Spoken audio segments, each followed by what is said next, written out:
Hello friends and welcome back to my channel.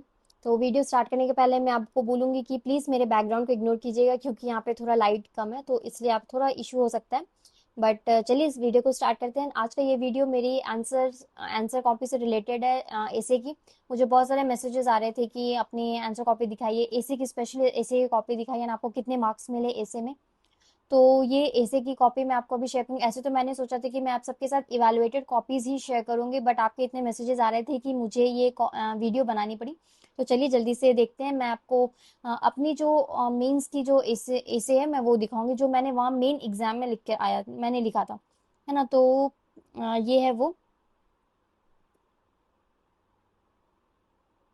And इसमें सबसे पहला टॉपिक आप देखिए तो मैंने पहला टॉपिक अटेम्प्ट लिया था कि importance of India in contemporary global perspective. And चलिए मैं आपको ऐसे आपको कैसे लिखना है मैं वो भी बताऊंगी, बट उससे पहले मैं अपनी ऐसे मैंने खुद कैसे लिखा था मैं वो आप सबको दिखाती हूँ।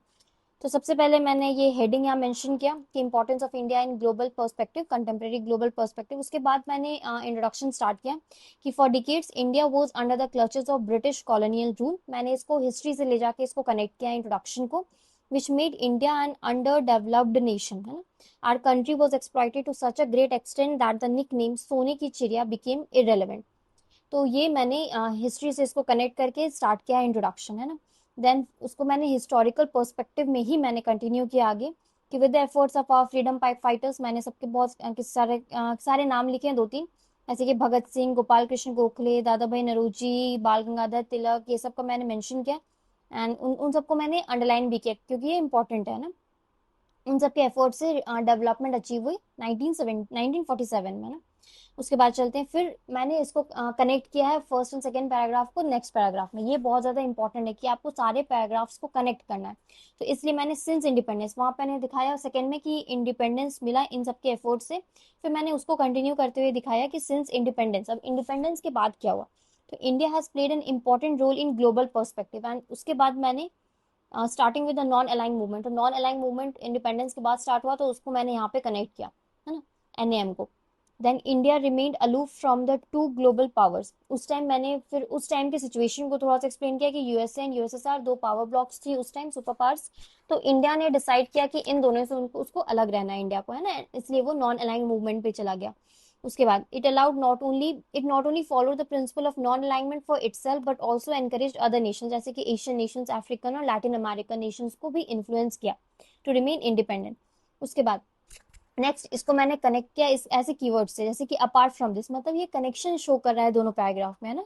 तो अपार्ट फ्रॉम दिस ये सब के अलावा, है ना, if we look at the present scenario, अगर हम, फिर मैं आ गई अब प्रेजेंट टाइम में कि प्रेजेंट सिनेरियो को अगर हम देखें तो इंडिया क्या क्या काम कर रहा है, फिर अब मैं उसको एक्सप्लेन करूंगी, है ना, ताकि इंडिया का रोल समझ में आए कंटेम्प्रेरी ग्लोबल पीरियड में। तो working actively working for the development of global south. अब ग्लोबल साउथ भी बहुत एक इंपॉर्टेंट पॉइंट है अभी हमारे करंट सिनेरियो में अगर हम देखें तो, इसलिए मैंने फिर ग्लोबल साउथ को कनेक्ट किया। मोस्ट सिग्निफिकेंट एविडेंस जो G20 समिट है, ये मोस्ट इंपॉर्टेंट है इंडिया के रोल में कि इंडिया के एफर्ट से अफ्रीकन यूनियन इंक्लूड हुआ as a new member in the G20, है ना। तो वो मैंने यहाँ पे शो किया है ना, कि इंडिया 2023 में होस्ट किया था क्योंकि ये 2023 में जो होस्ट हुआ था उसी में अफ्रीकन यूनियन इंक्लूड हुआ। तो वो भी मैंने यहाँ पे लिखा है कि 21st मेंबर बना अफ्रीकन यूनियन। इस तरह मैंने यहाँ पे खत्म किया। देन मैंने अनदर कीवर्ड यूज किया, similarly India's role is also significant as member of Quad. Quad में भी इंडिया एक इंपॉर्टेंट रोल प्ले करता है, जैसे इंडिया, यूएस, ऑस्ट्रेलिया, जापान है इसमें। तो it actively participate in various Quad meetings, है ना, in order to protect the Indian Ocean region. तो इंडियन ओशन रीजन को भी मैंने यहाँ पे कनेक्ट करके शो कर दिया। तो इससे आप अपने डिफरेंट पर्सपेक्टिव्स को दिखा सकते हैं, है ना। आपको ऐसा नहीं एग्जामिनर को लगना चाहिए कि आप एक ही पर्सपेक्टिव को खींच के आगे ले जा रहे हैं, है ना, ऐसा नहीं होना चाहिए। आप अपने माइंड को थोड़ा सा स्ट्रांग बनाइए एंड डिफरेंट पर्सपेक्टिव्स को सोचिए कि क्या क्या पर्सपेक्टिव हम एक आंसर में इंक्लूड कर सकते हैं, स्पेशली ऐसे में क्या क्या इंक्लूड किया जा सकता है। इसलिए मैंने, एंड कनेक्शन तो सबसे ज्यादा इंपॉर्टेंट, जैसे मैंने बनाया apart from this, then since independence मैंने यूज किया, देन सिमिलरली यूज किया मैंने। तो ये सारे कीवर्ड्स आप यूज कर सकते हैं ना। देन इसी में मैंने बेल्ट एंड रोड इनिशिएटिव को का भी दिखा दिया कि चाइना का बेल्ट एंड रोड इनिशिएटिव भी जैसे कि इंडिया को हैम्पर करता है, इंडिया के इंटरेस्ट्स को। देन अनदर इंपॉर्टेंट पर्सपेक्टिव, फिर इस तरह मैंने दूसरा पैराग्राफ को कनेक्ट किया through which India is showing its importance in the world is it soft power. फिर सॉफ्ट पावर पर्सपेक्टिव मैंने दिखाया इसमें इंडिया के पर्सपेक्टिव में, तो ये मैंने यहाँ पे एक्सप्लेन किया कि रशिया एंड यूक्रेन, मतलब सब कुछ आप जो जो शॉर्ट में जितना एक्सप्लेन कर सकते हैं एक पैराग्राफ में।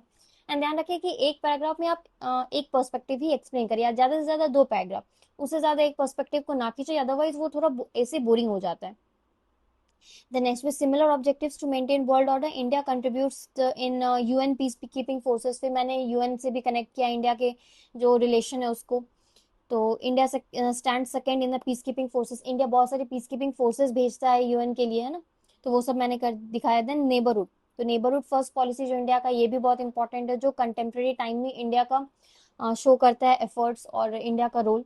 तो नेबरिंग फर्स्ट पॉलिसी मैंने दिखाया, नेबर से कनेक्ट कर लिया मैंने, जैसे कि नेपाल, बांग्लादेश, मालदीव, श्रीलंका, आप ये सबको कनेक्ट करके दिखा सकते हैं, अफगानिस्तान। तो ड्यूरिंग वॉर और नेचुरल डिजास्टर्स इंडिया बहुत सारे एड प्रोवाइड करता है, जैसे कि फूड ग्रेन्स हो गया, मेडिकल हेल्प हो गया, ये सब कुछ इंडिया प्रोवाइड करता है, तो वो मैंने मेंशन किया। आपको जो जो इंपॉर्टेंट लग रहा है वो आप अंडरलाइन कर सकते हैं, बट ऐसा भी नहीं कि आप सारे सेंटेंसेस को अंडरलाइन करने लगे, ऐसे वो ऐसे अच्छा नहीं दिखेगा। बस आपको कुछ कुछ इंपॉर्टेंट जो पॉइंट्स है जो आपको लग रहा है कि हाँ ये थोड़ा ज्यादा इंपॉर्टेंट में एग्जामिनर का वहाँ फोकस जाना चाहिए, है ना, तो आपको बस वो सारे पॉइंट्स को हाईलाइट करना है। फिर इन 2022 में मैंने एग्जांपल दिखाया कि जो नेबरहुड फर्स्ट पॉलिसी है, तो श्रीलंका का इकोनॉमी जब इकोनॉमिक क्राइसिस फेस कर रहा था, तो इंडिया ने बहुत ज्यादा हेल्प किया था ना, बिलियंस ऑफ मनी इंडिया ने दिया था श्रीलंका को एज ग्रांट, तो वो मैंने मेंशन कर दिया।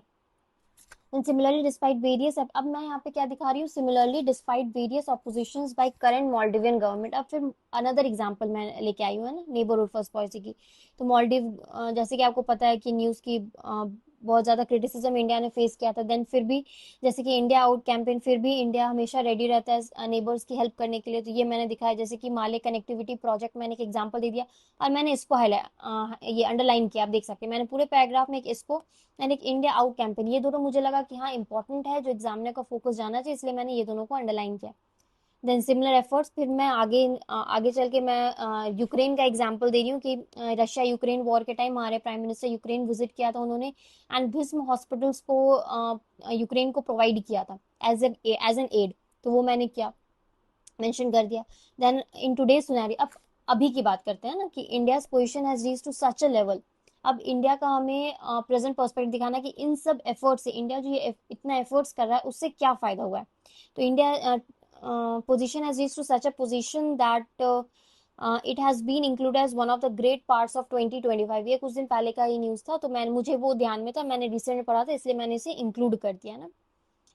फिर it is also estimated that India would become the fourth largest economy by 2027। ये मैंने इकोनॉमिक पर्सपेक्टिव को भी यहाँ पे इंक्लूड किया है ना, एंड थर्ड लार्जेस्ट बाई 2030, ये भी न्यूज में था उस टाइम, तो ये मैंने लिखा है।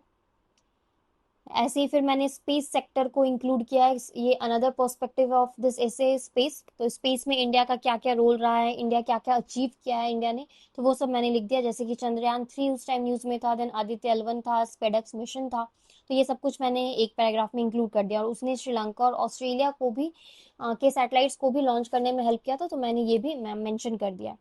तो ऐसे ही फिर डिफेंस सेक्टर का मैंने ऐसे एग्जांपल्स हो किया, आईएनएस विक्रांत, अरिहंत, ब्रह्मोस, मतलब आपको अपने एसे में वैरायटी दिखानी है ना, मेन पर्सपेक्टिव यही है, अलग अलग डायमेंशंस को इंक्लूड करना है। फिर अब उसके बाद आपको क्रिटिसिज्म भी दिखाना है थोड़ा सा, है ना, उसका नेगेटिव पॉइंट आप एक पेज में या दो, एक या दो पैराग्राफ में नेगेटिव पॉइंट भी दिखाएं, बट अपने एसे को कभी भी नेगेटिव टोन में एंड नहीं करना, मैं ये बोलूंगी। तो यहाँ पे मैंने चैलेंजेस दिखाया कि इंडिया क्या क्या चैलेंज फेस करता है, जैसे कि यूनाइटेड नेशन सिक्योरिटी काउंसिल में वो एक परमानेंट मेंबर नहीं है, ये कि चैलेंज है इंडिया के लिए ना। अनदर हिंड्रेंस, और हिंड्रेंस क्या है कि इंडिया का नेबरहुड में जो क्रिटिसिज्म हो रहा है because of the BRI, criticism नहीं बोलेंगे उसको, एक ये इंडिया के इंटरेस्ट को हैम्पर कर रहा है ना, तो through the belt and road initiative, तो वो मैंने दिखाया।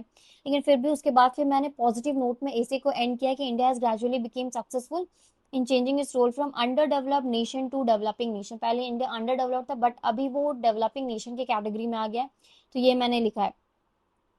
एंड तो इसी तरह फिर मैंने इसको आगे कंटिन्यू करते हुए लास्ट पेज यहाँ पे मैंने खत्म किया। Thus it is significant that India can become a global leader in the years to come through its soft power and helping hand, है ना, and this would help also help India in achieving its target of Viksit Bharat eight 2047। ये slogan को मैंने यहाँ पे last में as a conclusion use किया ताकि ऐसे थोड़ा इफेक्टिव दिखे, है ना। तो ये मेरा पहला ऐसे था, एंड मैं जाते जाते आपको ये भी बताऊंगी कि एंड हाँ, मुझे एसे में 162 मार्क्स मिले, तब तो जब तक इवेलुएटेड कॉपीज नहीं आती तब तक मुझे नहीं पता चलेगा कि किस में कितने मार्क्स मिले हैं। तो ये मेरा पहले एसे था, एंड मैं आपको कुछ पर्सपेक्टिव्स भी बता रही हूँ जो आप अपने एसे में इंक्लूड कर सकते हैं एंड आपको ये हेल्प कर सकता है। जैसे कि मैंने अलग अलग पर्सपेक्टिव यूज किया, डिफेंस, स्पेस, ये सब।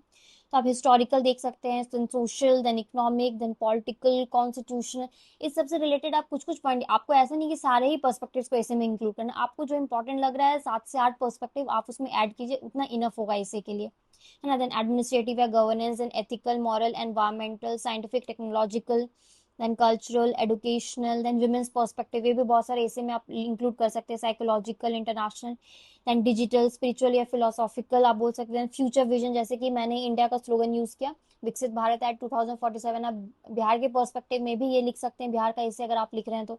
देन नेशनल, तो ये सारे पर्सपेक्टिव वो आप इंक्लूड कर सकते हैं इसे में, आप इसे नोट डाउन कर सकते हैं कहीं पे, एंड ये आपको काफी हेल्प करेगा। तो आई होप आपको वीडियो अच्छी लगी हो। मैं नेक्स्ट वीडियो में अपनी नेक्स्ट ऐसे दिखाऊंगी, एंड वीडियो को ज्यादा लंबा नहीं करते हुए वीडियो को एंड करते हैं। Bye bye and have a great journey and keep studying.